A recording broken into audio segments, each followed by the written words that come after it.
তোর বউ অসুস্থ বেটা, তোর মতো জলস থেকে সামাল দেওয়ার মতো অবস্থায় নেই বেচারি। তুই করে হালকার উপর ঝাপসা করে আইজারের সাথে পরিচয় করাতে চাইছিস নাকি? আশিয়ান ধমকে উঠে বলে। নির্লজ্জ ভাবনার গাড়িতে ব্রেক লাগাবে আদব। এত কিছু এক্সপ্লেন করার মুড নেই আপাতত। তুই ব্যবস্থা কর জলদি, নয়তো মিস ফারজানের সাথে 3 কবল পরের স্বপ্নটা ভুলে যা। Last but not the least, bed set up করতে আসে একটা বান্দাও যেন ভুলক্রমে সোফার পাশে না থাকে। I need privacy. সার্কেলের সব থেকে ভদ্র বন্ধুর মুখে এর কথাবার্তা শুনে ইস্তিরাস এবার হকচকিয়ে গেল, চেঁচিয়ে উঠে বলল। এটা হসপিটাল, তো সুপার ডিলাক্সের হানিমুন সুইট নয় বেটা। এখানে বেড কোথ থেকে হাজির করবো আমি? মগের মূল্য নাকি? প্রিমার কাঁধে থুতনি রেখে আশিয়ান ধীর কণ্ঠে বলল। এত কিছু জানার কিংবা বোঝার প্রয়োজন বোধ করছি না রাজ। আমি জানি এটা আমার বন্ধুর হসপিটাল, যেটা বর্তমান মালিকানায় সে নিচে আছে। সুতরাং আমার এই ছোট্ট আবদার পূরণ করা আমার কোনো ব্যাপার নয়, তাই না? ইসিরাজ দাঁতে দাঁত চেপে মুখে আসা ভয়ঙ্কর গালিগুলো নিয়ন্ত্রণ করে খট করে কল কেটে দিয়ে পরিমুড়ি করে ছুটে বন্ধুর আবদার পূরণ করতে। আশিয়ান কল কেটে পাশে থাকা একটা চাদর প্রিমার শরীরে জড়িয়ে দেয়। তার ব্যক্তিগত মানুষকে কেউ এলোমেলো অবস্থায় দেখুক সেটা একদমই চায় না সে। প্রিমার মাথায় হাত বুলিয়ে দিয়ে সে ধীর স্বরে মোহনীয় কণ্ঠে ডাকল। প্রেম। প্রিমা অস্পষ্ট স্বরে বলল। হুম। আশিয়ান তার পিঠে হাত রেখে বলল। কি হয়েছে আপনার? এত প্যানিক কেন করছেন জান? প্রিমা এলোমেলো ভাবে বলল। হুমকি? আরবিদ আপনি? আশিয়ানের কপালে ভাঁজ পড়ল। তার বুকের উপর নেতিয়ে পড়ে থাকা প্রিমার মুখে হাত বুলিয়ে ধীর স্বরে ডেকে বলল। প্রেম, এই প্রেম, তাকান আমার দিকে, একটু বুঝিয়ে বলুন কি হয়েছে।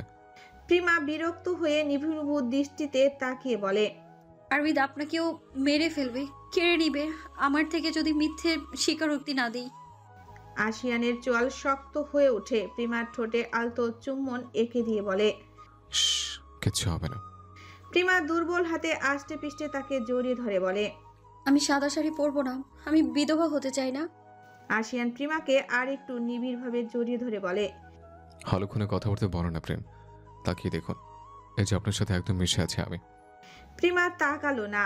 ঘোর আসন্ন প্রিমা কেবল শান্ত হয়ে আশিয়ানের টি শার্টের কিছু অংশ মুঠো বন্দি করে চোখ জোড়া বন্ধ করে ফেলল।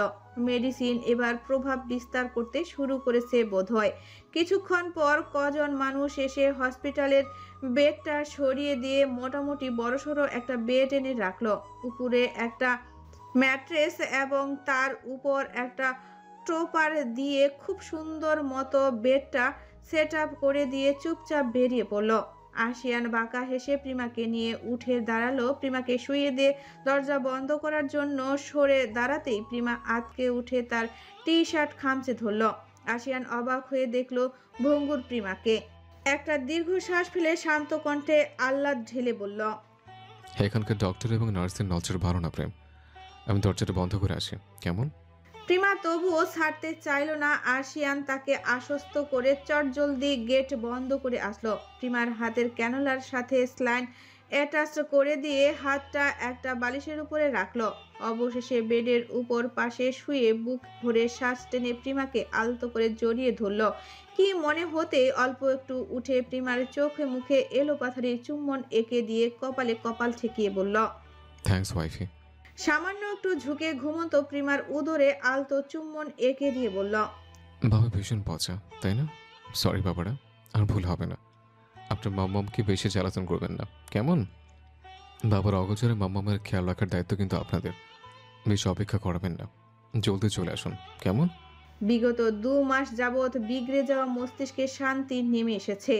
অদ্ভুত অনুভূতি হচ্ছে আশিয়ানের। প্রিমার সান্নিধ্যে এসে সবকিছু রঙিন মনে হচ্ছে।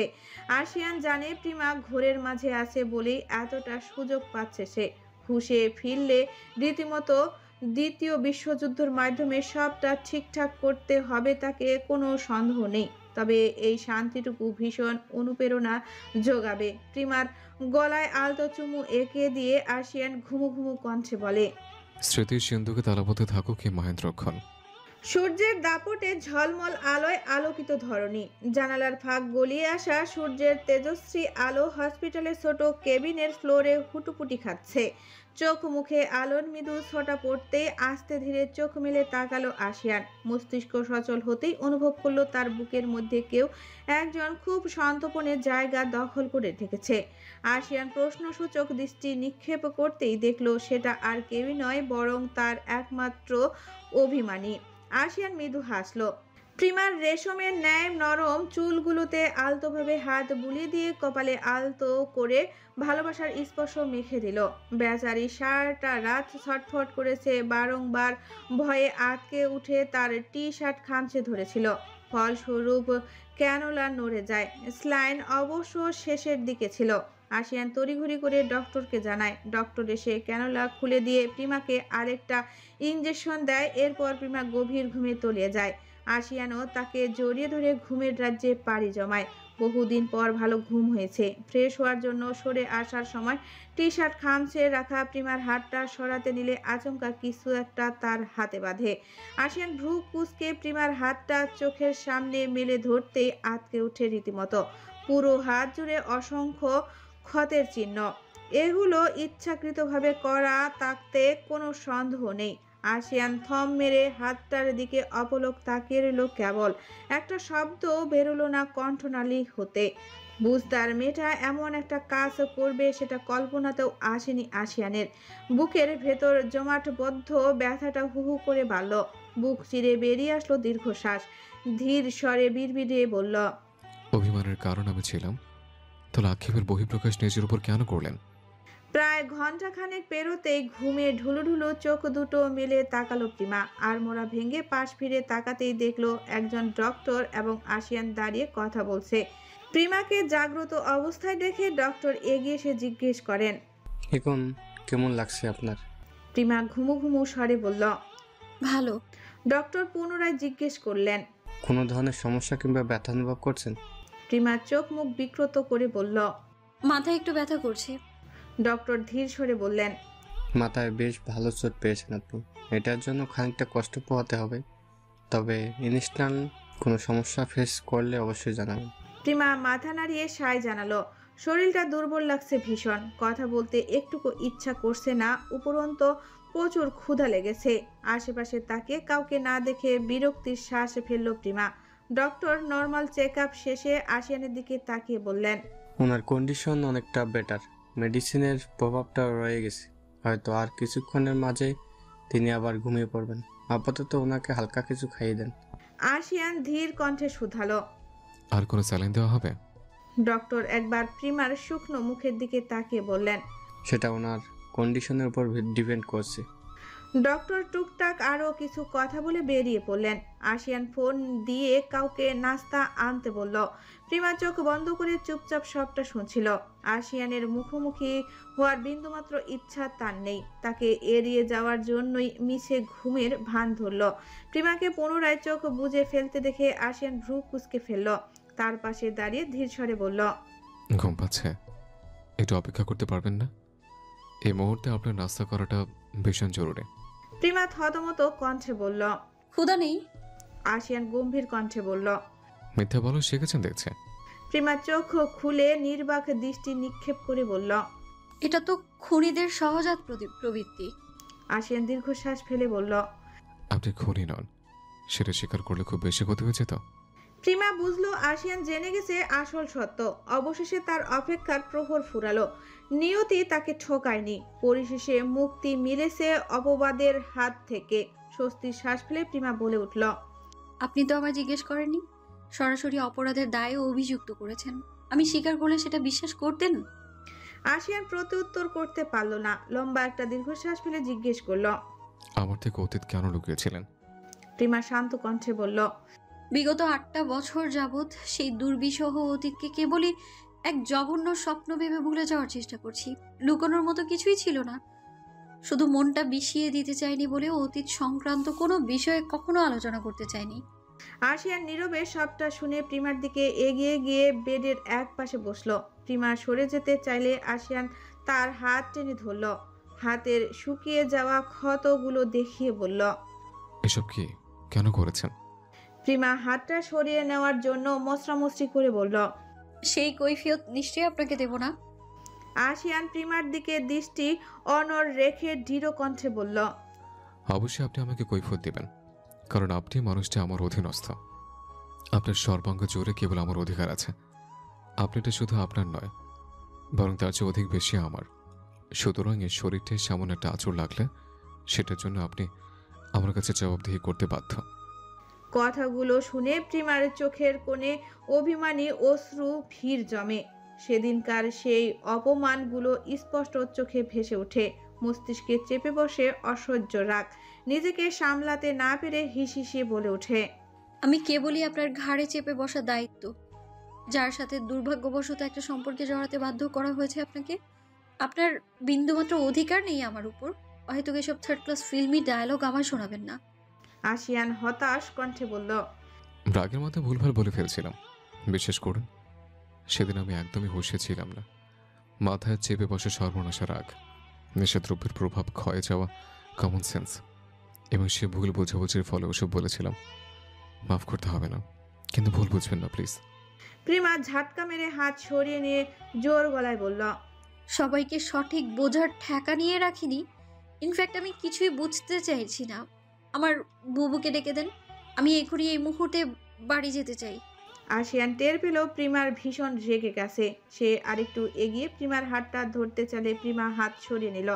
আশিয়ান জিভ দ্বারা ঠোঁট ভিজিয়ে বলল। শান্ত হন, এই সময় এতটা অস্থির হওয়া উচিত নয়। মিস ফারজান একটু আগেই ঘুমিয়েছেন, এখন ডেকে দিল ওনার শরীর খারাপ করবে, তাই না? প্রিমা নিজে বেড থেকে নামতে নামতে ক্ষুব্ধ স্বরে বলল। ডাকতে হবে না কাউকে, আমি একাই ডিসচার্জ নিতে পারবো।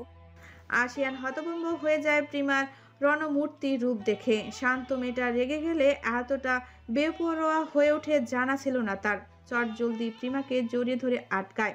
প্রিমা যেন রাগে হুঁশ খেয়ে বসেছে। সে ছটফটিয়ে উঠে নিজেকে ছাড়াতে চায়। আশিয়ানের শক্ত বাঁধন থেকে মুক্তি পেতে সর্বোচ্চ জোর প্রয়োগ করে, কিন্তু বলিষ্ঠ বাহুবন্ধী থেকে এক চুলও সরতে পারল না।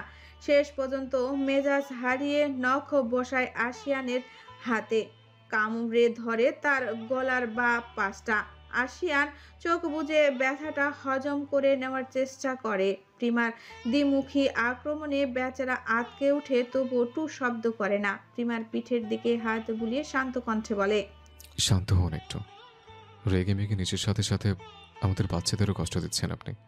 প্রিমার চওড়া মেজাজ খানিকটা থিতু হয়। বাচ্চার কথাটা কানে আসতেই থমকে যায়। ব্যাপারটা মস্তিষ্ক থেকে বেরিয়ে গিয়েছিল তার। আশিয়ান বিষয়টা জেনে যাবে সেটা কল্পনাতেও ভাবেনি প্রিমা। যাদের কথা ভেবে নিজেকে পুনরায় সামলে নিয়েছিল তারা শেষ পর্যন্ত থাকবে তো আশিয়ানের জীবনেও নিজের সন্তানের দাবিদারও ছাড়বে না। তাহলে প্রিমার কি হবে? অদ্ভুত চিন্তা মস্তিষ্কে জট পাকিয়ে ফেলে। প্রিমা শান্ত হয়ে শুধু আশিয়ানের কাঁধে মাথা রেখে শূন্যে তাকিয়ে থাকে। চোখ বেয়ে টুপটাপ গড়িয়ে পড়ে অশ্রু। আশিয়ান আর চোখে প্রিমার দিকে তাকিয়ে পুনরায় শুধালো। কাঁদছেন কেন? এটা তো সুখবর। আমাদের সন্তানরা আসতে চলেছে। আমি অতি শীঘ্রই 3টা ফুটফুটে সন্তানের বাবা হব। আপনি বুঝতে পারছেন আমি কি বলছি? আশিয়ানের কণ্ঠে ছিল অগাধ উচ্ছ্বাস। প্রিমা ঝাটকা মেরে তাকে সরিয়ে বলল। ওরা কেবলই আমার সন্তান এবং আপনার করা ভুলের ফসল। সত্যি বলতে ওরা আমার সুযোগ নেয়ার ফল। সুতরাং আপনার কোনো অধিকার নেই তাদের উপর। ওরা কিছু বলে ডাকবে না আপনাকে। ওরা জানবেই না আপনার অস্তিত্বের কথা। আশিয়ান আহত দৃষ্টিতে তাকায়। প্রতিউত্তরে কিছু বলতে পারে না। প্রিমার বলা প্রত্যেকটা কথা তীক্ষ্ণ তীরের ন্যায় বিধে। বুক চিরে বেরিয়ে আসে দীর্ঘশ্বাস। আচমকা কিছু একটা মস্তিষ্কে ধরা দিতেই আশিয়ান নিজেকে সামলে নিয়ে অবাক কণ্ঠে শুধায়। প্রেগনেন্সির কথা আগে থেকে জানতেন আপনি? প্রিমা অশ্রুপূর্ব দৃষ্টি নিক্ষেপ করে ধীর স্বরে বলল। হ্যাঁ। আশিয়ান গম্ভীর গলায় শুধালো। আমাকে জানাননি কেন? মাসখানেক পর শরীরের অস্বাভাবিকতা টের পেয়ে প্রিমা খানিকটা অবাক হয়। প্রাথমিক পাত্তা না দিলেও পরবর্তীতে বাধ্য হয়ে সবার চোখ ফাঁকি দিয়ে প্রিমা ডক্টরের কাছে যায়। সকল টেস্ট করানোর পর জানতে পারে ট্রিপলেট প্রেগনেন্সি। বিষয়টা তবে পারিপার্শ্বিক কথা চিন্তা করে কাউকে কিছু বলেনি। আশিয়ানের প্রশ্নটা শুনে প্রিমা ঝাঁঝালো স্বরে বলল। বোনের স্বামীকে প্রেগনেন্সির কথা জানাতে যাব আমি কোন দুঃখে? আশিয়ান হতভম্ব স্বরে বলল। নেহা আমার এক্স ওয়াইফ, বর্তমানে আমি আপনার হাজব্যান্ড। কি বলছেন এসব? প্রিমা তেজশ্রী কণ্ঠে বলল। সেদিন তো আপনি নিজেকে আমার বোনের হাজবেন্ড দাবি করেছিলেন। এসব আপনার ওয়ার্ডস, আমার নয়। ভুলে গেছেন আপনি? আশিয়ান থতমত খেয়ে বলে। ভুল হয়ে গেছে, রাগের মাথায় যাতা বলে বসেছে। I am really sorry wifey. Prima চোখ মুখ কুঁচকে বলল। আপনার সরি আমার মান সম্মান ফিরিয়ে দিতে পারবে? কি দোষ ছিল আমার? মাতাল স্বামীর যৌক্তিক ইচ্ছেকে আশকারা দেওয়াটা অপরাধ ছিল আমার? বাড়ির সকলের সামনে সুযোগ সন্ধানী খেতাব দিয়ে কি বোঝাতে চেয়েছিলেন আপনি? যাই হোক, দূরত্ব চেয়েছিলেন, আমি সেটাই দিয়েছি। এখন এইসবের নাটকের মানেটা কি? বুকটা হাহাকার করে উঠে আশিয়ানের। সে অসহায় কণ্ঠে বলে। একটু বোঝার চেষ্টা করুন। আমি প্রিমা তাকে থামিয়ে দিয়ে বলল। কিছু বুঝতে চাইছি না আমি। এবার আপনার বোঝার পালা। আপনি বুঝুন এবং আমায় মুক্তি দিন। বোনের স্বামীর সাথে সংসার করার অভিরুচি আমার নেই। তালাক দিয়ে আপনিও খুশি থাকুন আর আমাকেও শান্তি দিন। আশিয়ানের বুকটা কেঁপে ওঠে। প্রিমা ফোপাচ্ছে রীতিমতো। চোখ মুখে লেপ্টে আছে এক রাশ রাগ, ক্ষোভ এবং জেদ। নারীর আত্মসম্মানে আঘাত লাগলে তারা কতটা কঠোর হতে পারে সেটা প্রিমাকে দেখলে স্পষ্ট বোঝা যায়। আশিয়ান কয়েককাল কিছু একটা ভাবলো। এভাবে প্রিমাকে কনভেন্স করা ইম্পসিবল। মেয়েটা মেন্টালি ভীষণ ডিসপাইট। এখন বোঝার মতো পরিস্থিতিতে একদমই নেই প্রিমা। আশিয়ান লম্বা একটা দীর্ঘশ্বাস ফেলে গম্ভীর গলায় বলল। আমার করা কাজটা ভুল নয়, বরং অন্যায় ছিল। ওটাকে ভুল হিসেবে আখ্যায়িত করা অনুচিত। নিজের কৃতকর্মের জন্য আমি ভীষণ লজ্জিত। এটার জন্য অবশ্যই আমার শাস্তি পাওনা রয়েছে, তবে দূরত্ব কোনো সমাধান হতে পারে না। প্রিমা চোখ তুলে তাকিয়ে ধীর কণ্ঠে বলল। আমরা কাছাকাছি কবে এসেছিলাম? আশিয়ান লম্বা শ্বাস ফেলে বলল। বহু আগে, শুধু অনুভব করার সময়টা পাইনি। শাস্তি হিসেবে আমৃত্যু ক্ষমা করতে না চাইলেও আমার কোনো অভিযোগ থাকবে না। তবে এই সংসারটা আমার চাই। আপনি সহ এই বাচ্চাগুলোর সাথে বার্ধক্যের সময়টা পার করতে চাই। প্রিমার চোখ জোড়া ভিজে ওঠে। দুপাশে মাথা নাড়িয়ে ধরে আশা গলায় বলে। যে পুরুষের মন মস্তিষ্কে অন্য নারীর বাস, তার সঙ্গ আমার জন্য কেবলই এক ধ্বংসাত্মক সর্বনাশ। আমার পক্ষে আপনাকে মেনে নেওয়া অসম্ভব। আশিয়ান স্লান হেসে বলল। এই সর্বনাশের সত্যকে নিজের সর্বস্ব দিয়ে গ্রহণ করতে হবে আপনাকে। আমি বিন্দু মাত্র কম্প্রোমাইজ করব না এক্ষেত্রে। এই অসম্ভব ব্যাপারটাকে সম্ভবে পরিণত করার চেষ্টা করুন, because you don't have another option. Prima অপলকে চেয়ে থেকে ভাবসলীন কণ্ঠে শুধায়।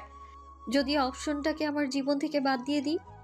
আশিয়ান পকেটে হাত গুজে 2 কদম সামনে এগিয়ে গম্ভীর কণ্ঠে বলল। এই অপশনটি আপনার লাইফ, আপনার নিঃশ্বাস, আপনার ভালোবাসা, পরিশেষে আপনার স্বামী এবং 3 সন্তানের একমাত্র পিতা। আপনার লাইফ থেকে আমি নামক অপশনটাকে এক্সিট করার কোনো স্পেসিফিক বাটন নেই ওয়াইফে। প্রিমা চোখ মুখ কুঁচকে বলল। আপনার মতো ব্যক্তিত্বপূর্ণ মানুষকে এমন সস্তা ফ্লার্ট মানায় না। কাইন্ডলি এসব বন্ধ করুন। আমি একটা সিরিয়াস টপিকে কথা বলছি।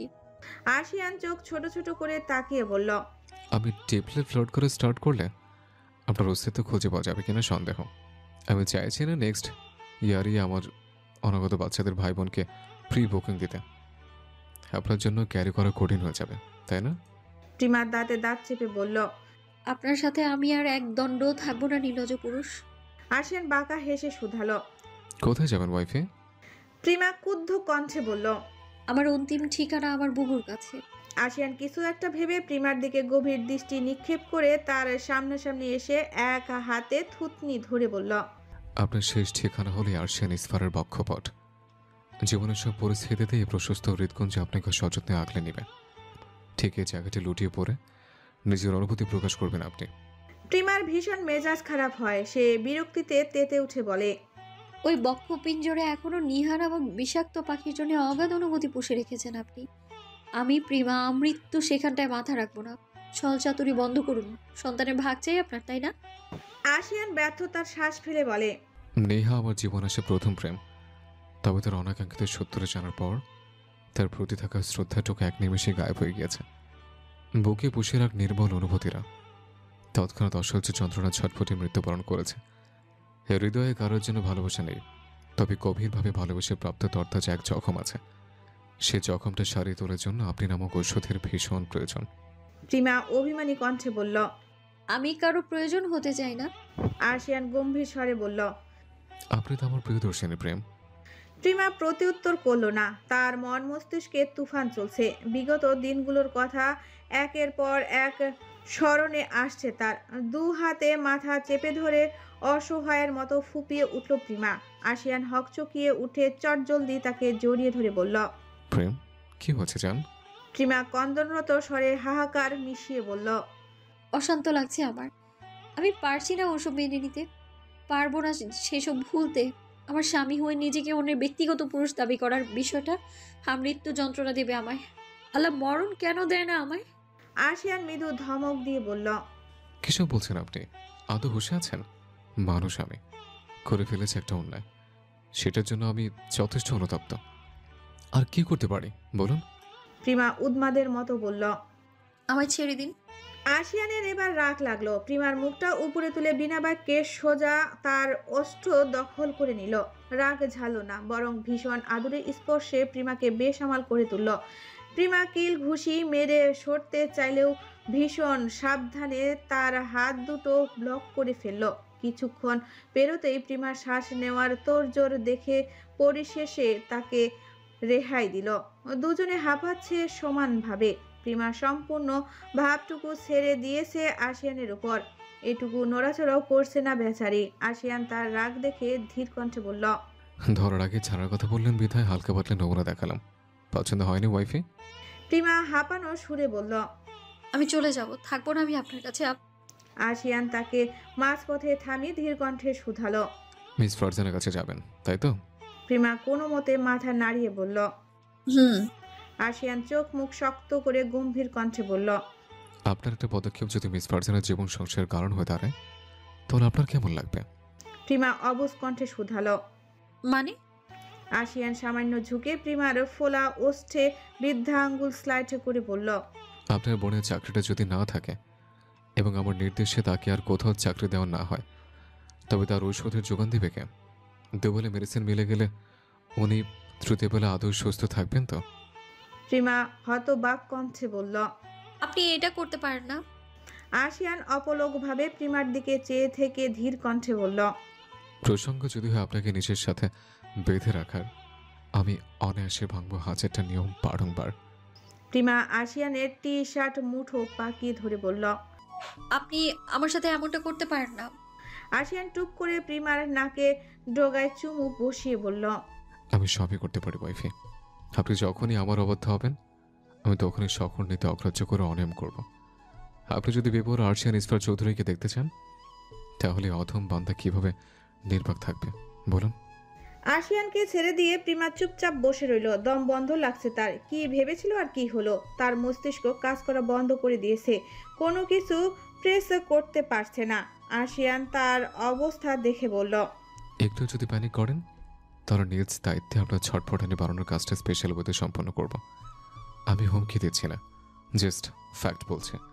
সুস্থ থাকুন এবং স্রেফ আমার হয়ে থাকুন, বাকি সবই এমনিতেই ভালো থাকবে, বুঝছেন? প্রিমা প্রত্যুত্তর করল না, কেবল শান্ত চোখে মেঝের দিকে চেয়ে রইল। আশিয়ান আরো কিছু বলার পূর্বেই দরজায় টোকা পড়ল। আশিয়ান এগিয়ে গিয়ে দরজা খুলতেই দেখলো তার পরিবারের লোকজন এসেছে। আশিয়ান কিছু না বলে তাদের রেখে বেরিয়ে পড়ল।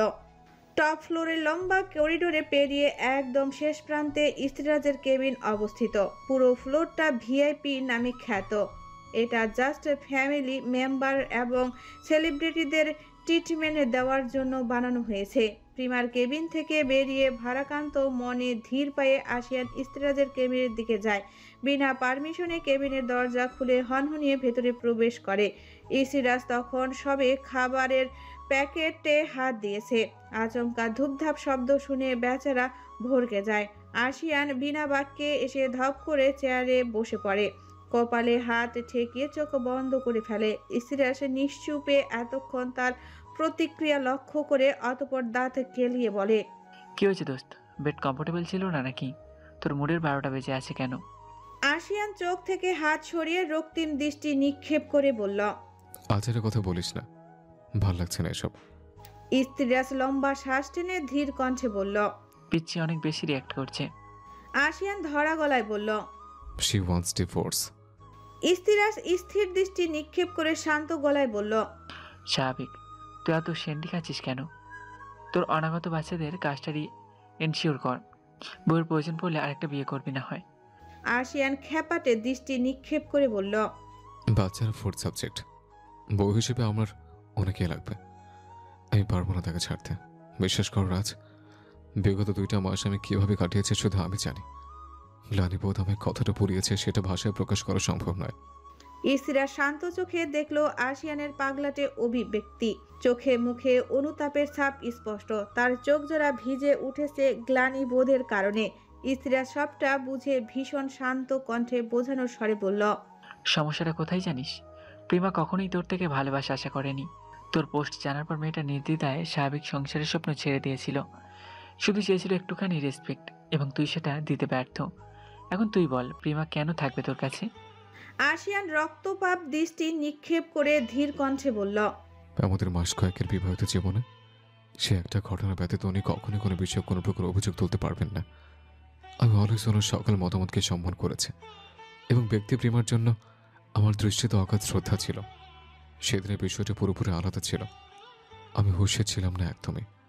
আমার দ্বারা বিরাট অন্যায় হয়েছে, সেটা আমি স্বীকার করছি। প্রয়োজনে তোরা শাস্তি দেয় আমাকে, কিন্তু দূরত্বের নামে মৃত্যুর সময় যন্ত্রণা দিস না। একটা সুযোগ কি আমি ডিজার্ভ করি না?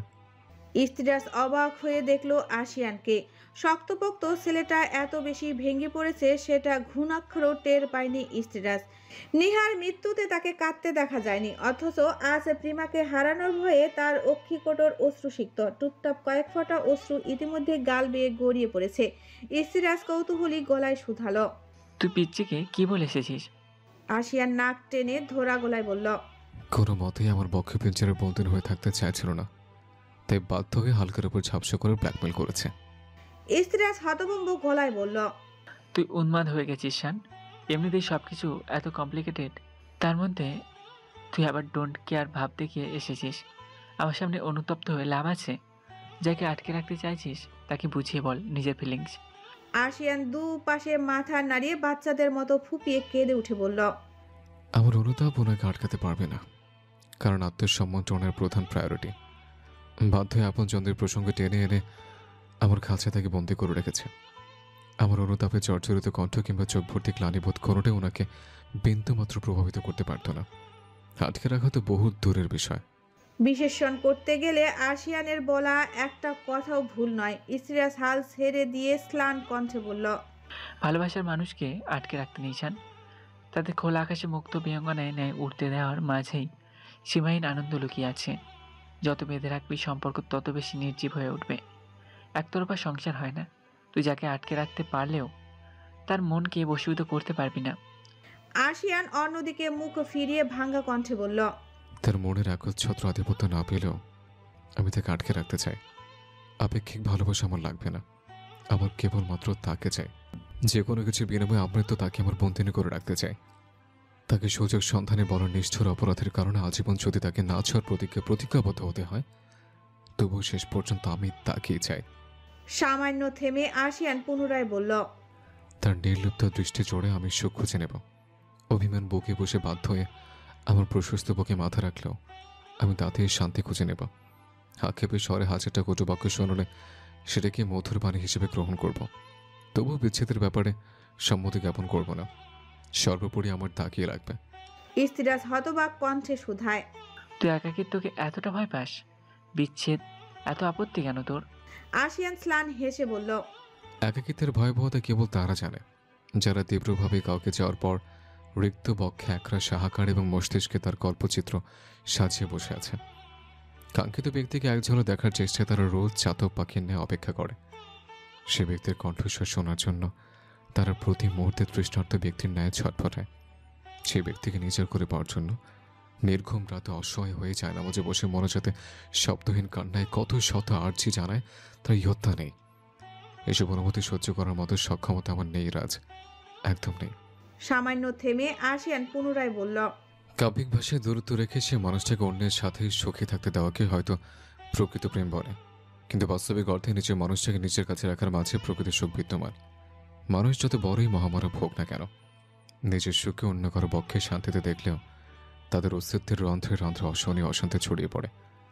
রইল কথা বিচ্ছেদের যন্ত্রণা কেবল তারা উপলব্ধি করতে পারবে যারা নিজের সর্বস্বটা দেওয়ার পরও অপর প্রান্তের মানুষটাকে আটকে রাখতে পারেনি। সেটা আরেক অবর্ণনীয় নীলাভ যন্ত্রণা, যা আজীবন মনে কোঠায় ক্ষণে ক্ষণে যাতনার সৃষ্টি করে সুখের পরিসমাপ্তি ঘটায়। ইস্তিরাজের মস্তিষ্ক কাজ করা বন্ধ করে দেয়। বিবেচনা করতে গেলে দুজনের নিজ নিজ অবস্থানে সঠিক। সম্পর্কের ভবিষ্যৎ কি হবে জানা নেই, তবে দুজনে একে অপরকে ভীষণ ভালোবাসে। সব চিন্তা ঝেড়ে ফেলে ইস্তিরাজ বলে, এখন কি করবি? আশিয়ান চোখ মুখ মুছে ধীর কণ্ঠে বলল। মিস ফারজানাকে একটু ডেকে দে। ইস্তিরাজ বিভ্রান্ত চোখে ওর দিকে একবার তাকে ফোন উঠিয়ে কল করলো কাউকে। কিছুক্ষণ পর কেউ একজন নক করলো কেবিনে। ইস্তিরাজ অনুমতি দিতেই ফারজানা কক্ষে প্রবেশ করলো। ভেতরে ঢুকে আশিয়ান এবং ইস্তিরাজকে দেখে খানিকটা অবাকই হলো ফারজানা। ধীর পায়ে এগিয়ে এসে আশিয়ানের পাশের চেয়ারটায় বসে ধীর কণ্ঠে শুধালো। ডেকেছিলেন আমায়? ইস্তিরাজ ধীর কণ্ঠে বলল। আরশিয়ান আপনার সাথে কথা বলতে চায়। ধৈর্য নিয়ে শোনার অনুরোধ রইল। ইসিরাজের চোখের আকুতি ফারজানা কিঞ্চিত অবাক হলো তাদের অভিব্যক্তি দেখে। ফাঁকা ঢোক গিলে ধীরে সুস্থে বলল, বলুন, কি বলতে চান? খানিকটা সময় নিয়ে আশিয়ান তার দিকে ফিরে মাথা নত করে কম্পমান কণ্ঠে বলল, মিসেস প্রিমার অভিভাবক আপনি। আমি জানি না চাইতেও আমি আপনাকে হার্ট করেছে, আমার কথা পালনে ব্যর্থ হয়েছে। কিন্তু বিশ্বাস করুন, আমি স্বেচ্ছায় এসব করিনি। আরবিতে জালে পা দিয়ে বিরাট বড় অন্যায় করেছে আমি। আমার অপকর্মের জন্য আমি অনুতপ্ত। আপনাদের ইচ্ছে হলে আমাকে যে কোনো শাস্তি দিতে পারেন, আমার আপত্তি থাকবে না। শুধু একটা অনুরোধ করছি, ওনাকে আমার থেকে দূরে সরিয়ে নেবেন না প্লিজ। আমার পক্ষে বিচ্ছেদ মেনে নেওয়া সম্ভব নয়। ফারজানা হতভম্ব চোখে তাকালো আশিয়ানের দিকে। কান্নার ফলে স্নিগ্ধ মুখটা হালকা রক্তিম বর্ণ ধারণ করেছে। অপরাধ বোধের গ্লানিতে চোখ জোড়া নির্মিত হয়েছে। সর্বদা দাম্ভিকতা নিয়ে চলাফেরা করা মানুষটা তার সামনে হাত জোর করে প্রিমাকে চাইছে। ব্যাপারটা হজম করতে কষ্ট হচ্ছিল তার। কিছুক্ষণ সময় নিয়ে কিছু একটা ভেবে ফারজানা দৃঢ় গলায় বলল, আপনার গ্লানিবোধ আমার বোনের মান সম্মান ফিরিয়ে দিতে পারবে না মিস্টার চৌধুরী। ওর কাছে নিজের আত্মসম্মানের উপর কিছু নেই। আপনার পরিস্থিতি বুঝলে আমি নিরুপায়। এক্ষেত্রে প্রিমার মতামতই শিরোধার্য। আশিয়ান অসহায়ের মতো বলল, অজান্তে আমার দ্বারা একটা অন্যায় হয়েছে। আমি কি একটা শেষ সুযোগ ডিজার্ভ করি না? ফারজানা দীর্ঘশ্বাস ফেলে বলল, আমি সুযোগ দেওয়ার কেউ নই। যার সাথে অন্যায় করেছেন সে যদি আপনার আগুতি মঞ্জুর করে তাহলে হয়তো মিলবে সুযোগ। আশিয়ান অনুরোধের কণ্ঠে বলল, আপনার সাপোর্ট ভীষণ দরকার এই মুহূর্তে। প্লিজ আমাকে ফিরিয়ে দেবেন না। ফারজানা তার আকুতি দেখে কৌতূহলী কণ্ঠে শুধায়, আমার সাপোর্ট বলতে? আশিয়ান লম্বা শ্বাস ফেলে বলল, চৌধুরী বাড়ির আবহাওয়া মিসেস প্রিমার জন্য উপযুক্ত নয়। তাছাড়া ডক্টর বলেছেন এটা হাই রিস্কি প্রেগন্যান্সি। সবটা বিবেচনা করে আমি হসপিটালে পার্শ্ববর্তী একটা অ্যাপার্টমেন্টে শিফট হতে চাইছি। সেই সাথে আপনাকে অনুরোধ করছে আমাদের সাথে থাকতে। আমি ওনাকে একা ছাড়তে পারবো না, কিন্তু ওনার শখ অপূর্ণ রাখতে চাই না। ফারজানা ইস্তস্ত করে বলল, এটা সম্ভব নয়। আমি আশিয়ান উদ্ঘৃণ্য গলায় বলল, মিসেস প্রিমার মেন্টাল কন্ডিশন ভীষণ নাজুক। এই পরিস্থিতিতে আমি একা ওনাকে কোনোভাবে সামলাতে পারবো না। আপনার অস্বস্তি বোধ হবে না, এটুকু সিওরিটি আমি আপনাকে দিচ্ছি। আপনার অ্যাপার্টমেন্টটা আলাদা হবে এবং সমস্ত খরচ অফিস বহন করবে। এখান থেকে যাতায়াতে বেশ সুবিধা হবে আপনার। একটু ভেবে দেখুন, অফারটা কিন্তু চমৎকার।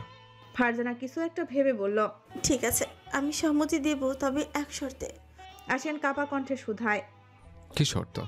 ফারজানা দীর্ঘশ্বাস ফেলে বলল, অতীত পাল্টানোর সক্ষমতা আমার নেই। যা হয়েছে তার জন্য আপনি যথেষ্ট অনুতপ্ত। একই সাথে আমার বোনের জন্য অগাধ কনসার্ন দেখেছে আমি আপনার চোখে। এই জন্যই আপনার অনুরোধ রাখছি। তবে ভবিষ্যতে যদি কখনো একই ঘটনার পুনরাবৃত্তি হয় তবে আমি ফারজানা কখনোই আমার বোনকে আপনার সংসারে রাখবো না। আশিয়ান স্বস্তির শ্বাস ফেলে বলল, এটাই প্রথম এবং এটাই শেষ। এরপরে মিসেস প্রিমাকে আমি আরশিয়ান ইসফার চৌধুরী অভিযোগ করার বিন্দুমাত্র সুযোগ দেব না। ফারজানা কথা না বাড়িয়ে চুপ রইল। আশিয়ান আরো কিছু বলার পূর্বেই পুনরায় কেবিনে নক করল। একজন নার্স বলল, মিসেস চৌধুরীর হাজবেন্ডকে ডক্টর এখনই দেখা করতে বলেছেন। আশিয়ান তৎক্ষণাৎ চেয়ার ছেড়ে উঠে দাঁড়িয়ে বের হয়ে যায়। তার প্রস্থানের পানে চেয়ে ফারজানা বলল, উনি এত দ্রুত প্রিমাকে ভালোবেসে ফেলবেন আমি কল্পনা তো ভাবিনি। ইসিরাজ মৃদু হেসে বলল, মিসেস লাট্টু ছোটখাটো একটা রূপাঞ্জেল বন্ধু আমার প্রেমে না পড়ে যাবে কই? ফারজানা হেসে ফেলল। পরক্ষণে চিন্তিত কণ্ঠে বলল, সত্যি বলতে আমার পরে প্রিমা যদি কারোর সাথে সেফ থাকে তবে সেটা নিঃসন্দেহে মিস্টার চৌধুরী। তবে আমার ভয় করছে প্রিমা অভিমান ভুলে আদৌ মানুষটাকে অ্যাকসেপ্ট করতে পারবে তো। ইস্তিরাজ খাবার 3টা পার্সেল ভাগ করতে করতে বলল। আপনার কি মনে হয় মিসেস লাড্ডুর কি করা উচিত? ফারজানা লম্বা একটা দীর্ঘশ্বাস ফেলে বলল। ওনাকে আরেকটু সাফার করে অতঃপর গ্রহণ করে নেওয়া উচিত। মানুষটা ভালোবাসা কিংবা যত্নে কোনো কমতি নেই, লোক দেখানো কোনো ব্যাপার নেই, যতটুকু আছে তার সবটুকুই খাঁটি। ইস্তিরাজ পুনরায় শুধালো। মিসেস লাড্ডু কি করবেন বলে আপনার মনে হয়? ফারজানা খানিকটা দ্বিধা নিয়ে বলল। আমার মনে হয় প্রিমা ওনাকে অ্যাকসেপ্ট করতে পারবে না। ইস্তিরাজ খাবারের প্লেটটা তার দিকে ঠেলে দিয়ে বলল। কেন? ফারজানা জানে কথা বাড়িয়ে লাভ নেই, উপরোক্ত সে ক্ষুধার্ত, তাই প্লেটটা নিজের দিকে টেনে নিয়ে লম্বা একটা দীর্ঘশ্বাস ফেলে বলল। সমস্যাটা দোষারোপ কিংবা ভুল বুঝাবুঝি নিয়ে নয়। প্রিমার মনে যে বিষয়টা দাগ কেটেছে তাহলে মিস্টার চৌধুরী নিজেকে অন্য কারো দাবি করার বিষয়টা। প্রিমার আম্মুকে ছেড়ে তার বাবা যখন ওই ডাইনিকে চুজ করেছিল তখন থেকে প্রিমা 30% ব্যাপারটা একদমই মানতে পারে না। ইভেন আমি যদি কোনো বাচ্চাকে কোলে নিয়ে একটু বেশি আদর করি তাহলে সেটাও ওর পছন্দ হয় না। আপন মানুষগুলোকে হারিয়ে ফেলার ভয়টা নিমেষে ক্রাশ করে ফেলে ওকে। ইস্তিরাজ এবার ধরতে পারলো আসল বিষয়টা। ডালের পরোটা ডুবিয়ে একটা বাইট মুখে নিয়ে অস্পষ্ট সুরে শুধালো। ওনার ইনসিকিউরিটি ইস্যু আছে। ফারজানা সায় জানিয়ে বলল। মারাত্মক লেভেলের। ইস্তিরাজকে নিশ্চুপ হয়ে যেতে দেখে ফারজানা কৌতূহলী কণ্ঠে শুধালো। এই বিষয়ে আপনার অভিমত কি? ইস্তিরাজ শান্ত কণ্ঠে বলল। মানুষ কখনোই নিখুঁত হয় না, অল্প সময়ের দোষ ত্রুটি সকলের মাঝে বিদ্যমান। মানুষকে যদি ফেরেস্তার আদলে পরিমাপ করতে চান তাহলে আপনি বোকা পাবলিক। ভালো এবং খারাপ গুণের সমন্বয় মানুষের চারিত্রিক বৈশিষ্ট্য ও সৃষ্ট। কাউকে ভালোবাসলে তার সমগ্র সত্তাটাকেই ভালোবাসা উচিত। আপনি যদি তার পজিটিভ সত্তাটা ভালোবাসেন তাহলে নিঃসন্দেহে আপনি স্বার্থপর। ফারজানা কনফিউজড হয়ে বলল। মিস্টার চৌধুরী লাড্ডুকে সবার সামনে অপমান করেছেন, নিজেকে অন্য নারীর স্বামী দাবি করেছেন, এরপরও প্রিমার ক্ষমা করতে না চাওয়াটা কিংবা মুখ ফিরিয়ে নেওয়াটা স্বার্থপরতা। ইস্তিরাজ স্মিত হেসে বলল। মিসেস লাড্ডু নিজের অবস্থানে একদমই ঠিক আছেন। একটা সম্পর্কে ভালোবাসার চাইতেও সম্মানটা বেশি গুরুত্বপূর্ণ, কিন্তু সমস্যা হলো উনি অভিমানের চাইতে জেদকে বেশি পাত্র দিচ্ছেন। ফারজানা বিভ্রান্ত হয়ে বলল। কিভাবে? ইস্তিরাজ লম্বা শ্বাস টেনে গম্ভীর গলায় বলল। মিসেস লাড্ডু আরশানকে অসম্ভব ভালোবাসে, কিন্তু আরশানের বলা কথাগুলো তার অনুভূতির দেওয়ালে নিষ্ঠুর এক আঘাত এনেছে। উনি বর্তমানে ইমোশনালি ইমব্যালেন্স, কিন্তু এই অযাচিত ধাক্কা ওনাকে ভেতর থেকে নিঃস্ব করে দিয়েছে। সম্মান ভার্সেস অনুভূতির বিরুদ্ধে লড়াই করতে গিয়ে নিজের ইচ্ছাকে অকারণে মাটি চাপা দিয়ে ফেলেছেন, সেদিকে ওনার খেয়ালই নেই। ফারজানা বিরক্ত হয়ে বলল। এত পেঁচিয়ে কথা বলেন কেন? বুঝিয়ে বলুন সবটা। ইস্তিরাজ মৃদু হেসে আড়মোড়া ভেঙে বলল। বর্তমানে আমরা লাড্ডু চাই আরশিয়ান তার থেকে দূরত্ব বজায় রাখুক এবং অনুভব করুক বিগত 2 মাসের অসহ্য একাকিত্বের যন্ত্রণা। কিন্তু সমস্যা হলো যে আরশিয়ান ওনার অভ্যেসে পরিণত হয়েছে। এটা স্বীকার করতে উনি একদমই চাইছেন না। উনি চাইছেন আরশিয়ান ওনার কমতি বুঝুক, নিজের অনুভূতি বিশ্লেষণ করতে শিখুক এবং সর্বোপরি ওনাকে ভীষণ ভালোবাসুক। কিন্তু জেদের বসে সোজাসাপটা সেটা না বলে উনি বিচ্ছেদের প্রসঙ্গ তুলেছেন। ফারজানা হতভম্ব হয়ে বলল। আমি যতটুকু প্রিমাকে চিনি সে কখনোই তার আত্মসম্মানের সাথে আপোষ করবে না। ইসরাজ বিরক্ত হয়ে বলল। আত্মসম্মানের গানটা বন্ধ করে আগে বাস্তবতা বোঝেন। আল্লাহ মানুষকে মুখ দেখে কুণ্ডলি পরে ফেলার মতো চমৎকার সক্ষমতা প্রদান করেননি, সেটাও মাথায় রাখা উচিত আপনাদের। সেই ভিডিওটা সম্পূর্ণ রিয়েল, এটা যাচাই করার পরই প্রেমাকে দোষ দেওয়া হয়েছে। ছাদ থেকে পড়ে নিহা মরেছে এমনটা জানানো হয়েছিল। সুতরাং এখানে শানকে দোষারোপ করার কোনো যুক্তি নেই। ইসরাজ সামান্য থেমে আবার বলল। এবার আসি দ্বিতীয় প্রসঙ্গে। আরশিয়ানের জীবনে প্রথম প্রেম হলো নিহা। স্ত্রীর প্রতি কতটা স্বচ্ছ অনুভূতি থাকলে 8টা বছর একটা পুরুষ একলা জীবন পার করে সেই আইডিয়া আছে আপনার? আরশিয়ান যখনই জানতে পারে নিহাকে মার্ডার করা হয়েছিল তখন থেকে সে পাগলের মতো খুনিকে খুঁজছে, কিন্তু ক্লু না থাকায় সকল প্রচেষ্টা ব্যর্থ ঘোষিত হয়। শুধুমাত্র নিহার ভ্রম থেকে বেরিয়ে আসার জন্য শানকে কত শত সাইকিয়াট্রিস্টের শরণাপন্ন হতে হয়েছে তা সাক্ষী একমাত্র আমি। শান যখন জানতে পারে নিজের অতীত ভুলে সেই নারীর সাথে ভবিষ্যৎ সাজানোর পরিকল্পনা করেছে, সেই নারী তার প্রথম প্রেমের খুনি, তখন তার ভায়োলেন্ট হয়ে ওঠাটা খুবই অযৌক্তিক কিছু। ফারজানার মাথা ভন ভন করে ঘুরতে থাকে। সে প্রিমার বিষয়টা কেবল আমলে নিয়েছিল, সামনের দিকটা বোঝার চেষ্টাও করেনি। কিন্তু ঘটনা তো একপাক্ষিক হয় না কখনো। বেচারা কতটা সাফার করছে সেটা ভাবতেই খারাপ লাগছে তার। ইসিরাজের প্রশ্নের জবাবে ফারজানা ধীর কণ্ঠে বলল। হুম। ইসিরাজ পুনরায় গম্ভীর গলায় বলল। সেই মোমেন্টে দাঁড়িয়ে একজন স্ত্রী হিসেবে মিসেস লাড্ডুর উচিত ছিল না ওকে না রাগিয়ে ঠান্ডা মাথায় সবটা খুলে বলা? আরশিয়ান আগেই ভায়োলেন্ট হয়ে যায়নি মিসেস জানা। আপনার লাড্ডুর কোল্ড বিহেভিয়ার তাকে বাধ্য করেছে ভায়োলেন্ট হতে। আমি আরশিয়ানকে নির্দোষ বলছি না। নিজের স্ত্রীকে তার অধিকার নিয়ে প্রশ্নবিদ্ধ করাটা অবশ্যই অন্যায়, কিন্তু তাকে সেই পর্যায়ে উপনীত করার জন্য মিসেস প্রিমাও কিন্তু দোষী। আবেগের বশবর্তী হয়ে বলেছেন আরশিয়ানের উচিত ছিল প্রিমাকে বোঝা। আমি আপনাকে প্রশ্ন করছি, একজন স্ত্রী হিসাবে মিসেস প্রিমা কতটুকু আরশিয়ানকে বুঝেছে? মিসেস প্রিমা জানেন না আরশিয়ানের কেমন ব্যক্তিত্বের মানুষ? কথা ধরে অভিমান করার আগে বুদ্ধি খাটিয়ে ব্যাপারটা সমাধান করা যেতে পারতো না? হুঁশে ফিরে নিজেকে নিহার দাবি করলেও বেহুশ অবস্থায় কেবল আপনার লাড্ডুর নাম জপেছে মাতাল আরশিয়ান। লোকে বলে মাতালেরা নাকি মিথ্যা বলে না। আপনার বোন দ্বিতীয় বিষয়টা ধরে সরাসরি বিচ্ছেদ বেছে নিচ্ছে, তাহলে প্রথম বিষয়টার জন্য সংসার করার সিদ্ধান্ত নিচ্ছে না কেন? ফারজানা প্রতি উত্তর করতে পারল না। একটা যৌক্তিক অযৌক্তিক নয়। আরশিয়ানের দোষ থাকলেও সে বিচ্ছেদের মতো ভয়াবহ শাস্তি ডিভোর্স করাবে না। সব কিছু তালগোলো পাকিয়ে যাচ্ছে কেমন যেন। কিছু একটা মনে পড়তেই ফারজানা শুধালো। মিস্টার চৌধুরী ওর অভ্যাসে পরিণত হয়েছে, সেটা কিভাবে বুঝলেন? ইস্তিরাজ ভাবশীল গলায় উত্তর দিল। এত কিছু পরে শুধুমাত্র শানকে এক পলক দেখার জন্য বিগত 2 মাসে উনি বহুবার ব্যালকনি থেকে উকি দিয়ে পার্কিং এরিয়ায় তাকিয়ে থাকতেন। ওনার ফোনের সার্চ লিস্টের সর্বত্র আরশিয়ানের নাম বিচরণ করছে। কখন ওনার ভয়েস শোনার ইচ্ছে হলে শানের অফিসে রেকর্ডের প্রেজেন্টেশনগুলো দেখে কান্না করতেন উনি। এসব কি নির্দেশ করে? ফারজানার মাথা হ্যাং হয়ে যায়। ইসরাজের কথার বিপরীতে বলার মতো কিছুই খুঁজে পায় না। বুকের ভেতরটা ভার হয়ে আসে।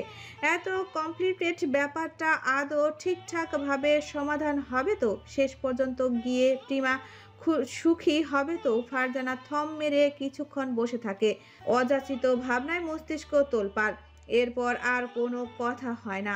দুজনে নিজের মতো করে নাস্তায় মনোনিবেশ করে। ফারজানা খাওয়ার সময় খেয়াল করে ডালে একটা মশলা কিংবা মরিচ নেই। বিষয়টা একটু খটকা লাগলেও ফারজানা কিছু বলল না। খাবার শেষ হতেই প্লেটে রাখতে গিয়ে দেখলো তার ডালের সব মশলা আগে থেকেই বেছে ফেলে দেওয়া হয়েছে, অথচ ইসিরাসে নিজের ডালের একটা মশলাও ফেলেনি। উল্টো খাওয়ার সময় বড্ড বিরক্ত নিয়ে সেগুলো সরিয়ে সাইডে রেখেছে। অনাকাঙ্ক্ষিত যত্নটুকু ফারজানার মনে দাগ কাটে। মাঝে মধ্যে সে আসলে ইস্তিরাজের চরিত্রটাকে বুঝতে পারে না। ফারজানাকে তাকিয়ে থাকতে দেখে রাজ এক টুকরো ডাল মাখালো পরোটা তার দিকে এগিয়ে দিয়ে বলল। আমার খাবারের দিকে নজর কেন দিচ্ছেন লাড্ডুর আম্মা? ফারজানা থতমত খেয়ে পরোটাটুকু মুখে পুরে বলল। আমি নজর দেইনি, আমি তো যা। ইসিরাজ তার ঠোঁটের পাশে লেগে থাকা ডালের উচ্ছিষ্ট অংশটুকু বা হাতের বৃদ্ধা আঙ্গুল দিয়ে মুছে দিতে দিতে বলল। আপনাকে এক্সপ্লেনেশন দিতে হবে না ম্যাডাম। আমি জানি আপনার সাথে তর্ক করে এই জীবনে আমি জিতবো না। So I surrender. বাট নিজের প্রতি একটু যত্নশীল হন, নয়তো অন্য কেউ খুব বাজেভাবে নিয়ন্ত্রণ হারিয়ে ফেলবে। ফারজানা তার কথার মানে বুঝতে পেরে শিউরে ওঠে। সে অস্পষ্ট সুরে বলে। এসব কোন ধরনের সতর্কবার্তা? ইসিরাজ স্মিত হেসে বলল। অ্যাডাল্ট ডিসক্লেইমার ম্যাডাম, বুঝতে সমস্যা হচ্ছে? বর্ণনা সহ বিস্তারিত বুঝিয়ে দেব। ফারজানা হতভম্ব কণ্ঠে বলল। একদমই না, চুপ করুন এবং চোখ সরান। ইসিরাজ হুহা করে হেসে বলে উঠল। মিস লাজরানি, আপনাকে সেন্স অব হিউমার দেখে আমি শিহরিত। যাক, আমার কষ্টটা একটু কমলো। অ্যাটলিস্ট হাতে কলমে সব কিছু বোঝাতে হবে না, এটাই ঢের বেশি। ফারজানা স্তব্ধ দৃষ্টি নিক্ষেপ করে আমতামতা করে বলল। কি মিন করতে চাইছেন আপনি? ইসরাজ স্থির দৃষ্টি নিক্ষেপ করে বলল। আপনার সাথে সংসার করতে চাওয়ার ইচ্ছেটা মিন করছি আমি। বুঝেও না বোঝার ভান কেন করছেন আপনি? ফারজানা থতমত খেয়ে বলল। এটা অসম্ভব। নিষেধ করার পরও এসব টপিকে কথা বলছেন কেন আপনি? ইসিরাজ ভাবশীল কণ্ঠে বলল। আপনার নিষেধাজ্ঞা মানতে হবে এমন কোনো বাধ্যকতা আছে নাকি মিস জানা? ফারজানা এবার কঠোর গলায় বলল। আমার প্রসঙ্গে আপনি কতটুকু বলবেন কিংবা কতটুকু স্কিপ করবেন সেটা বলার রাইট আমার অবশ্যই আছে। ইসরাজ ম্লান হেসে শুধায়। এটা অসম্ভব কেন? ফারজানা না পারতে এবার বলেই ফেলল। আপনাকে দেওয়ার মতো কোনো আমানত আমার কাছে অবশিষ্ট নেই। প্রেমের মোহে ডুবে নিজেকে বিলিয়ে দিয়েছিলাম এক কাপুরুষের কাছে। সুযোগ বুঝে সে প্রতারণার ফাঁদ গুছিয়ে পালিয়েছে, কিন্তু আমার কলঙ্ক স্রেফ আমারই রয়ে গেছে। আর কোনো রিজন লাগবে? ফারজানার শরীর কাঁপে, ভীষণ অস্থির হয়ে পড়েছে বেচারি। ইসরাজ তার দিকে পানির বোতল এগিয়ে দিয়ে বলল। শান্ত হয়ে কথা বলুন। ফারজানা কয়েক ঢোক পানি খেয়ে নিজেকে একটু শান্ত করতে ইসরাজ ঠান্ডা স্বরে বলল। ভালোবাসা পেতে হলে সতীত্ব অক্ষুণ্ণ থাকতে হবে, এমনটা আমি কোথাও পড়িনি। তথাকথিত সমাজের রুলসে ব্যাপারটা ইনক্লুডেড হলেও আমি বালতিও মানি না ওসব ভণ্ডামি। একটা মানুষের পাস্ট থাকলে তার বর্তমান সুন্দর হতে পারবে না, এমন মূর্খনীতি কোনো হাপ্লুত বানিয়েছে। ইসরাজের এই রূপের সাথে ফারজানা পরিচয় নয়। খানিকটা সময় নিয়ে ধীর স্বরে বলে উঠল। আমি ধর্ষিত হইনি, স্ব ইচ্ছায় কলঙ্ক কুড়িয়েছে। আমার প্রতি মানুষের সম্মানবোধ থাকাটা উচিত নয়। সহমর্মিতা কিংবা ভালোবাসা তো দূরের বিষয়। ইসরাজ আলতো হেসে বলল। আবেগে বশবর্তী হয়ে বিবেক হারিয়ে ফেলাটা আমি সমর্থন করি না, কিন্তু একতরফা দোষ দিলেই কেবলই সুবিচারক হওয়া যায় না মিস সানা। আপনি কোনো কাজটা করেছিলেন বলেন তো? শুধুমাত্র আপনার ভালোবাসার মানুষটাকে আটকে রাখার জন্য, যে মানুষটার আগাগোড়া কেউ নেই, সে তার ব্যক্তিগত মানুষটাকে আঁকড়ে রাখার জন্য কলঙ্কিত হয়েছে। এখানে আপনি দোষের কিছু দেখছি না, শুধু অনুভব করতে পারছি বোকা রমণীর এক পাক্ষিত বৃথা প্রচেষ্টা। ফারজানা হার মেনে বলল। এসব জাস্ট দুদিনের মোহ, কদিন যাক, নতুন কাউকে পেলেই ওসব ঠুনকো অনুভূতি জানালা দিয়ে পালাবে। ইসরাজ কঠোর গলায় বলল। সবাই দুর্জয় শাকিল চৌধুরী নয় মিস সানা। ফারজানার বুক ধক করে ওঠে। কতদিন পর নামটা শুনলো তার হিসেব নেই, কিন্তু অন্তপুরে নিরাসিক্ত ব্যক্তিত্বর অন্য কোনো অনুভূতি ধরা দিল না। বেচারি কাপা স্বরে বলল। আপনি সব জানলেন কিভাবে? ইসরাজ পেপার ওয়েটটা ঘোরাতে ঘোরাতে বলল। আমার কলিজার উপর যার একাকালীন রাজত্ব ছিল, তার খোঁজ খবর নেওয়ার খুব অস্বাভাবিক কিছু। ফারজানা আতঙ্কিত স্বরে বলে। হয়তো পাগলামি করছেন আপনি। ইসরাজের হাতটা থেমে যায়। ফারজানার ঘামার্ত মুখশ্রী অবলোকন করে ফাঁকা ঢোক গিলে তার চোখের দিকে তাকে গম্ভীর স্বরে বলে। ভালোবাসি আপনাকে। ফারজানা আতকে উঠে বলে। ঘৃণা করি শব্দটাকে। ইসরাজ ব্যাকুল কণ্ঠে বলল। ভালোবাসা গ্রহণ করতে হবে না, শুধু আমার হয়ে যান। আমি একবারও ভালোবাসার আর্জি জানাবো না, কেবল নীরবে নির্ভীতে আপনাকে অনুভব করাবো। ফারজানা দুপাশে মাথা নাড়িয়ে উন্মাদের মতো বলে। কখনোই না। ইসরাজ কণ্ঠে আকুতি মিশিয়ে শুধালো। আপনার পাস্ট ব্যতীত এই ব্যক্তি ইস্তিরাজকে রিজেক্ট করার কোনো স্পেসিফিক রিজন আছে? যদি থাকে তাহলে আমি কথা দিচ্ছি সেই রিজনটা মুহূর্তের মধ্যে ভ্যানিশ করে দেব। আমি কিন্তু আপনাকেই চাই। ফারজানার মাথায় এখন কেবলই এই পরিস্থিতি কাটিয়ে ওঠার প্ল্যান ঘুরছে। বেশ কিছুক্ষণ ভাবনার পর ভীষণ শান্ত কণ্ঠে ফারজানা বলল। আপনি একজন সিঙ্গার এবং তার পাশাপাশি টুকটাক মডেলিং করেন, যার ফলস্বরূপ আপনাকে হাজার মেয়ের সান্নিধ্যে যেতে হয়। এই একটা বিষয় যথেষ্ট নয় আপনাকে রিজেক্ট করার জন্য? গান ইসরাজের প্রাণ ভোমরা প্রফেশন হিসেবে সব সময় ওটাকেই সব থেকে বেশি প্রাধান্য দিয়ে এসেছে সে। কেউ যদি জিজ্ঞেস করে তার প্রফেশনের কথা, তবে সর্বপ্রথম সে নিজেকে সিঙ্গার দাবি করে। তার অস্তিত্বের সাথে মিশে থাকা বিষয়টাকে নিয়ে ফারজানার আপত্তি দেখে কলিজা ছিঁড়ে আসে রীতিমতো। ইসরাজ হতভম্ব কণ্ঠে বলে।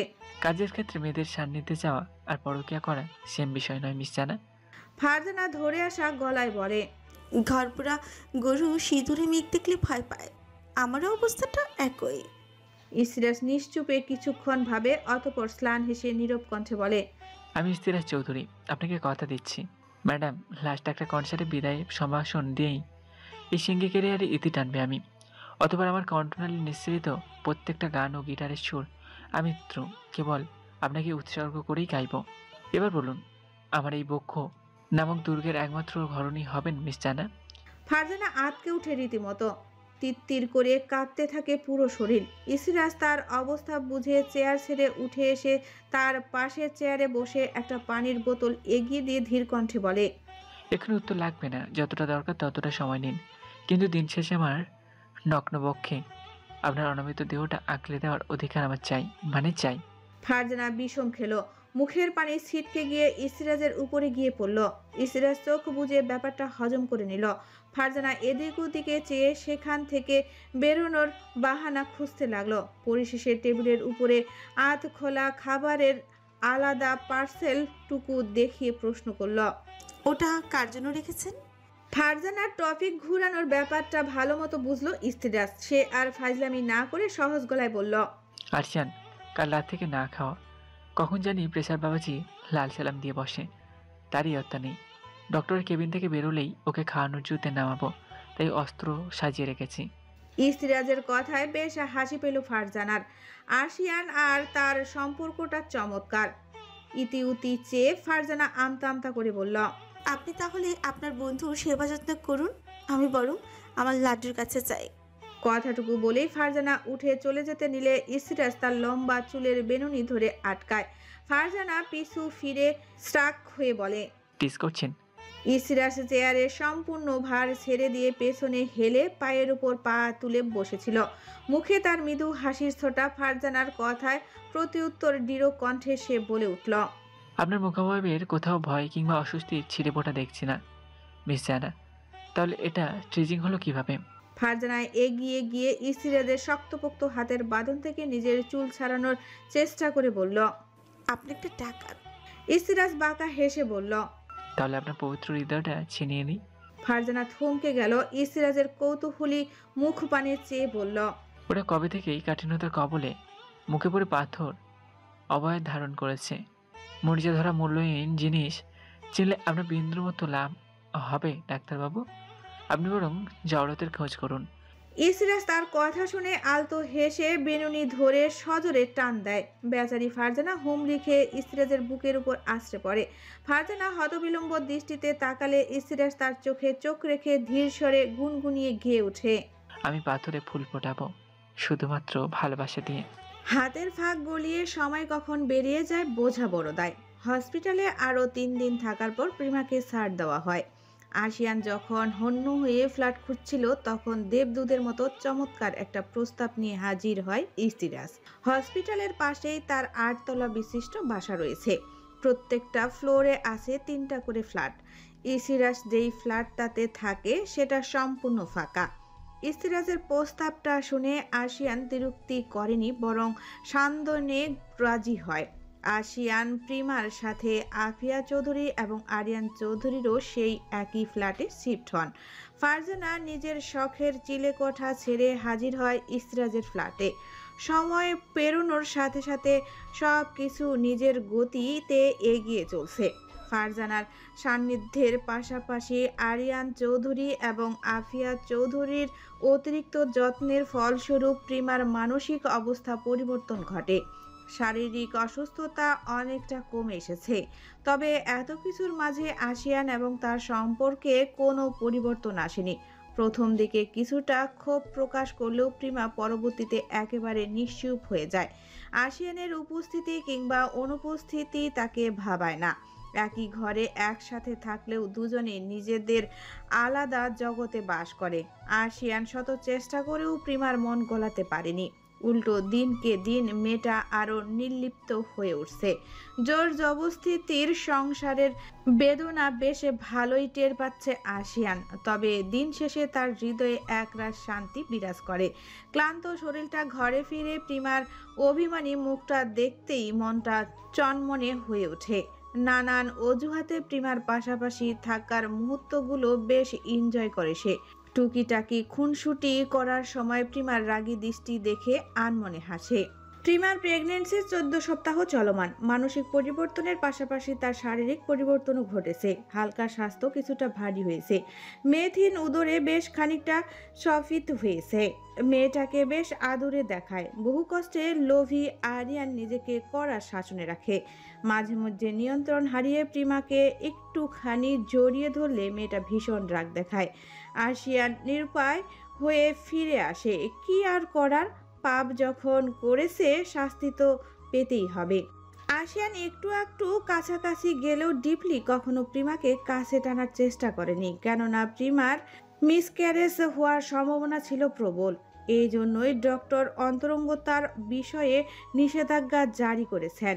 মিসক্যারেজ হওয়ার থেকে বাঁচতে প্রতি সপ্তাহে একটা করে ইঞ্জেকশন দেওয়া হতো প্রিমাকে। বেচারি একদম কাহিল হয়ে পড়তো সেই বিষাক্ত মেডিসিনের প্রভাবে।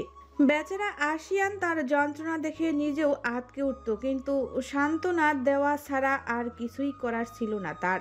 রোদেলা দুপুর অফিস থেকে ফিরে নিজের ঘরে ঢুকতেই আশিয়ান দেখল প্রিমা চুল ছেড়ে ব্যালকনির সোফায় গা এলিয়ে বসে আছে। খুব সম্ভবত চুল শুকাচ্ছে। প্রিমার কেশের রাশির দিকে তাকাতেই আশিয়ানের বুক চিরে বেরিয়ে আসলো দীর্ঘশ্বাস। প্রেগনেন্সির ভয়াবহ সিমটমের দেখা না মিললেও বেচারির চুলগুলো দশা হয়েছে বেহাল। ঘন সিল্কি এবং শাইনি চুলগুলো একদম নির্জীব হয়ে গেছে। আশিয়ান চোখ ফিরিয়ে হাতের ব্যাগটা সাইডে রেখে শার্টের বোতামগুলো আনবাটন করতে করতে শুধালো, চুল পুরোপুরি শুকায়নি, রোদের তেজ অনেক, অসুস্থ হয়ে পড়বেন কিন্তু। প্রিমা চোখ বন্ধ করে বসেছিল। আশিয়ানের কথা শুনে একবার চোখ মেলে তাকিয়ে অতপর অন্যদিকে চোখ ফিরিয়ে নিল। আশিয়ান কথা না বাড়িয়ে চুপচাপ ওয়াশরুমে চলে গেল। শাওয়ার নিয়ে বেরিয়ে আসতেই দেখলো প্রিমা বেডে বসে আছে। হুট করে তার মাথায় দুষ্টু বুদ্ধি চাপলো। ভেজা টাওয়ালটা প্রিমার হাতে দিয়ে ধপ করে মেঝেতে বসে মাথাটা তার দিকে এগিয়ে দিয়ে নাটকীয় সুরে বলল, আমার ভীষণ ক্লান্ত লাগছে, মাথার একটু মুছে দেন। আশিয়ানের অনাবৃত দেহে কেবল একটা ট্রাউজার রয়েছে। গোসল সেরে বেরোনোর ফলস্বরূপ সৌম্য দেহের সর্বত্র পানির স্পষ্ট ছাপ বিদ্যমান। প্রিমা আলতো হাতে টাওয়ালটা তুলে নিয়ে আশিয়ানের শরীরে থাকা পানিগুলো আলতো করে মুছে দিয়ে অতপর মাথা মুছে দিতে লাগলো। আশিয়ান ভীষণ অবাক হলো। সে ভেবেছিল প্রিমা হয়তো নাকচ করবে। অপ্রত্যাশিত যতটুকু পেয়ে শানের আল্লাদিন মনটা নেচে উঠল। নাটকে ভাবটা বজায় রেখে কণ্ঠে মেকি ক্লান্তি ভাব এনে বলল, আমার ভীষণ ঘুম পাচ্ছে, কিন্তু এই ভেজা চুল নিয়ে ঘুমালে সাইনাসের সমস্যা বাড়বে। আমি কি আপনার পায়ের উপরে আমার মাথাটা অল্প সময়ের জন্য রাখতে পারি? প্রিমা ভীষণ শান্ত কণ্ঠে বলল, রাখুন। আশিয়ান পুনরায় হক চকিয়ে ওঠে। ফাঁকা ঢোক গিলে সামান্য এগিয়ে প্রিমার কোমর জড়িয়ে ধরে অরুতে মাথা রাখে। মিষ্টি একটা সুবাস তার মন প্রাণ উচ্ছ্বাসিত হয়। লোভ সামলাতে না পেরে প্রিমার সফেদ পেটে আলতো করে উষ্ণ চুম্বন এঁকে দেয়। প্রিমা একটু কেঁপে উঠে অস্পষ্ট সুরে বলে, কি করছেন? আশিয়ান মৃদু হেসে বলে, আদর করে দিচ্ছে। প্রিমা নিজেকে সামলে নির্লিপ্ত স্বরে শুধায়, ভীষণ ভালোবাসেন ওদের, তাই না? আশিয়ান স্মিত হেসে বলে, আমার অস্তিত্বের অংশ তারা, তাদের তো ভালোবাসতেই হবে। প্রিমা তাচ্ছিল্য হেসে শুধায়, সন্তানদের নিজের কাছে রাখার জন্যই এত নাটক সাজিয়েছেন বুঝি? আশিয়ান মাথা তুলে অবাক কণ্ঠে শুধায়। কি বললেন? প্রিমা শান্ত চোখে চেয়ে কঠোর গলায় বলল, ভুল কিছু বলেছি? আমাকে আটকে রাখার একমাত্র কারণ ওরা, সেটা খুব ভালোভাবেই জানি আমি। অবশ্য সন্তানের ভাগ কে না চায়। আশিয়ান থম মেরে কিছুক্ষণ তাকিয়ে থেকে শান্ত গলায় বলল, প্রথমত আমি নিঃস্বার্থভাবে আপনাকে চাই, অতপর আমাদের পূরণের প্রাপ্তি হিসেবে আমাদের সন্তানদের চাই। প্রায়োরিটি লিস্টের সর্বত্র জোরে কেবল আপনার নাম বিদ্যমান ওয়াইফি। প্রিমার চোখ জোড়া অশ্রুতে ভিজে ওঠে। ঠোঁট কামড়ে কান্না আটকে কাপা স্বরে বলে, এসব কথা আপনার মুখে একদমই মানাচ্ছে না। 2 মাস আগেও যেখানে নিজেকে ভিন্ন নারীর স্বামী দাবি করেছিলেন, সেখানে ঝট করে আমার নামে এসে যাওয়ার ব্যাপারটা যে পুরোটাই নাটক, সেটা বুঝতে আর বাকি নেই আমার। আশিয়ান হাল ছেড়ে দিল। হতাশ শ্বাস ফেলে শুধালো, আর কে কি বুঝেছেন প্রেম? প্রিমার চোখ বেয়ে অঝোর ধারায় অশ্রু গড়াচ্ছে। মুখে লেপ্টে আছে একরাশ রাগ এবং জেদ। সে ফুঁসে উঠে বলল, বুবুর চাকরি কেড়ে নেওয়ার রিজন দেখিয়ে ব্ল্যাকমেইল করেছিলেন আপনি আমায়। আমার অসুস্থ মস্তিষ্ক ব্যাপারটা ধরতে না পারলেও সুস্থ হওয়ার পর বুঝেছি আমি ওসব জাস্ট মেকি হুমকি ছিল। আপনি এমন ব্যক্তিত্বের মানুষ নন।